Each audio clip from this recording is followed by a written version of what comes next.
la palabra esta que estamos diciendo, la palabra que está de moda, un cliché, te dice, hay que caminar con Jesús. Y en verdad, ¿qué estamos diciendo? Y le hablamos a los jóvenes, you need to walk with Jesus. What does that mean? You need to walk with Jesus. O decimos caminando con Jesús, walking with Jesus. ¿Qué es eso? Bueno, queremos ver varias cosas, al menos enfocarnos en tres cosas. Primero, lo que es, y lo hemos dicho de algunas maneras, después estamos tratando de ver el área de entender lo que Él enseñaba, porque no solamente queremos caminar como Él, sino escuchar bien lo que Él nos dijo. De hecho, hoy hay una enseñanza sobre la oración de las muchas que Él dio.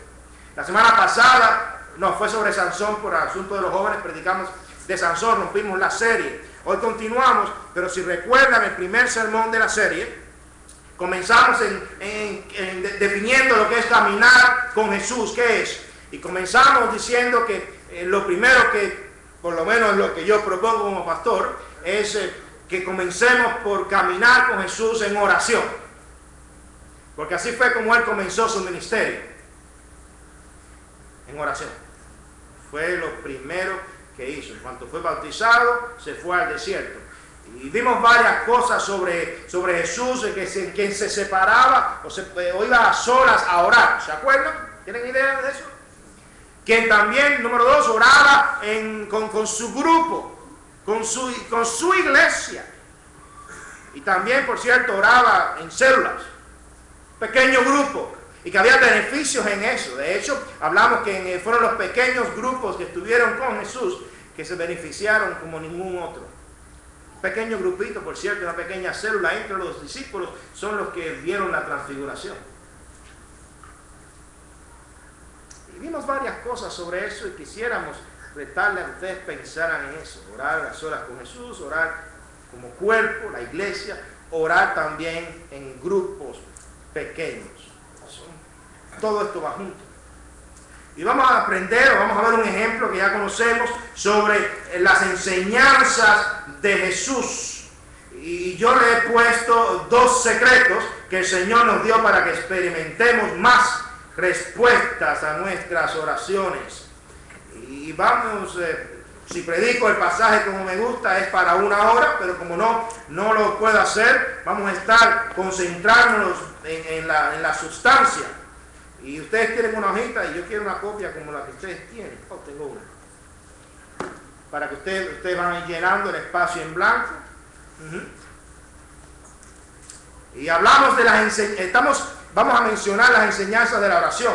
Luego saldremos de este tema más adelante, en otro domingo, para seguir caminando con Jesús, pero esta vez escuchándole, cómo Él conversaba, o qué creía Él de los milagros.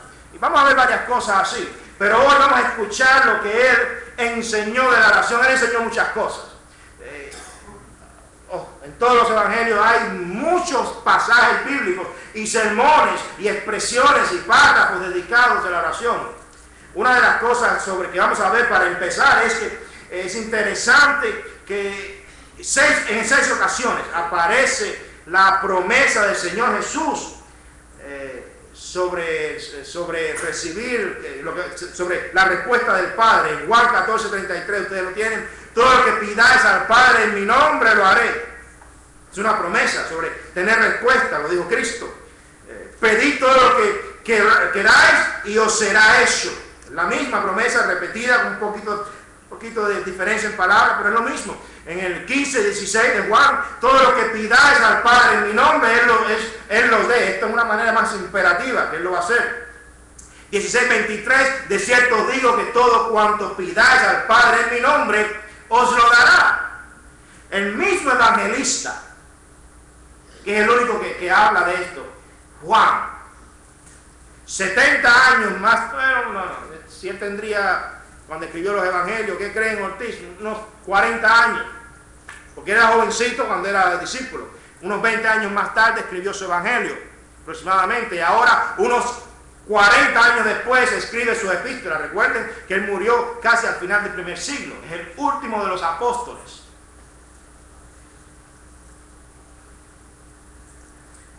Ya poco antes de morir le escribe unas cartas, las cartas de Juan.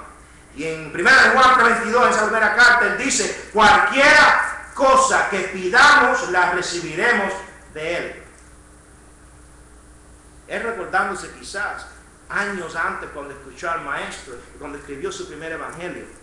Y ahora escribe estas cartas y dice eso. En el 5, 14, 15 dice, esta es la confianza que tenemos en él, que si pedimos alguna cosa conforme a su voluntad, él nos oye. Y si sabemos que él nos oye en cualquiera cosa que pidamos, sabemos que tenemos las peticiones que le hayamos hecho. O sea que en 6 lugares de la Biblia, para ser más específico, 7 en 7 ocasiones, porque una se repite, 14 y 15 de 1 Juan 5. Pero en 6 porciones de la Biblia, este evangelista nos habla de las enseñanzas del Señor Jesús sobre la oración, la cual nos dice que el Señor nos va a responder cualquier cosa que pidamos. Ahora vamos a hablar aquí entre nos, como dice el teólogo Cantinflas, aquí entre nos. Sabemos que eso no pasa. ¿Por qué? Todo hay algo que no corresponde de la promesa del Señor Jesús a la realidad. Hay algo, aquí hay un eslabón perdido. There's a missing link. And hold between what we pray and what we actually see when Jesus taught, cuando Él nos enseñó. Hay algo que pasa y algo falta. Bueno, yo quiero sugerirles en el capítulo 15 de Juan algo que nos falta recordar. Yo le he llamado secretos, 2 secretos. Y que por cierto no son secretos, esto está en la escritura. Yo le he llamado así para tener la atención y para que no se les olvide a ustedes. Dice el versículo de Juan, el evangelio que se leyó, capítulo 15, versículo 7. Si permanecéis en mí, mis palabras permanecen en vosotros, pedid todo lo que queráis y os será hecho. Y después en el 16 continúa, no me elegisteis vosotros a mí, sino que yo os elegí a vosotros y os he puesto para que vayáis y llevéis fruto y vuestro fruto permanezca. Y dice ahora, para que todo lo que pidáis al Padre en mi nombre, Él os lo dé. Todo en este capítulo. Hay una promesa. Pero ¿cómo experimentarla?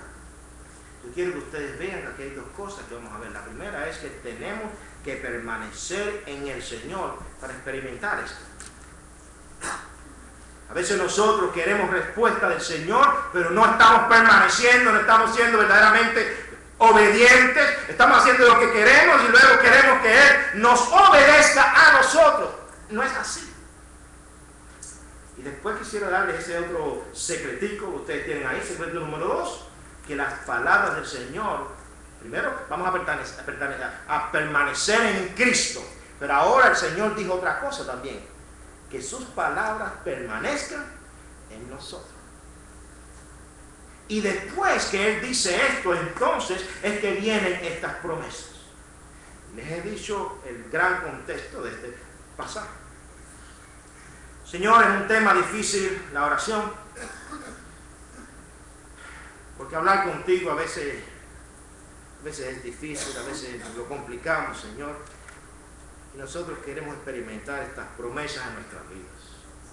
Ayúdanos, Señor, a vivirlas, a usar estas promesas y saber que tú nos vas a responder.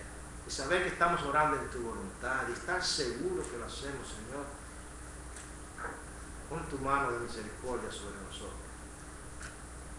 Toma esta palabra, Señor, que sea de bendición. Amén.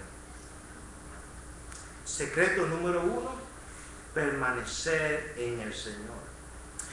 Yo no sé si ustedes vieron esta semana, pero esta semana el corazón mío, la verdad que se molestó un poco el lunes y el martes mirando este país querido de nosotros los hispanos, en el cual recorrían por todas las ciudades una virgen llamada la Pastora. Y millones de gente salían, esto fue en Venezuela, para que ocultarlo como una noticia. Y millones de gente salían a las calles contando sus testimonios y veían este muñeco, o esta muñeca, o este títere, no sé cómo llamarle. Y me perdonan si aquí hay personas si hay alguien que crea en eso. nosotros no creemos en eso y no nos estamos burlando. Es la palabra de Dios quien describe en el Salmo 135 de una manera muy interesante. Los ídolos de las naciones son plata y oro, tienen oído y no oyen, tienen boca y no hablan. Tienen orejas y no oyen, tampoco hay aliento en sus bocas. Semejantes a ellos son los que los hacen. Y todos los que en ellos confían. Qué descripción tan fuerte. Y me llamó la atención cómo ver que ese muñeco, o esa títere, esa llamada virgen, la patrona, la pastora, iban detrás de ella, inclusive los diferentes partidos políticos unidos tras ese muñeco. No se hablan, no se miran, pero ese día todos van juntos, unánimes. Y ver las noticias y ver las masas, los miles de gente. Una vez más dice, con razón nuestros países hispanos están como están, ciegos, con ciegos, guías de ciegos. Y no hay que ir a Venezuela. De Cuba, yo me acuerdo haber visto algo parecido, que ni la policía se metía cerca de donde yo vivía. Allá había un barrio y una subida de los ómnibus cuando íbamos a la escuela, y se llamaba la Virgen del Camino, y me acuerdo el fanatismo, y otra Virgen, la Virgen de la Caridad, y la Virgen de Regla, cerca de donde yo vivía, allá en Guanabacoa. Y me acuerdo ver las gentes fanáticas, a unos policías más comunistas, que supuestamente eran ateos.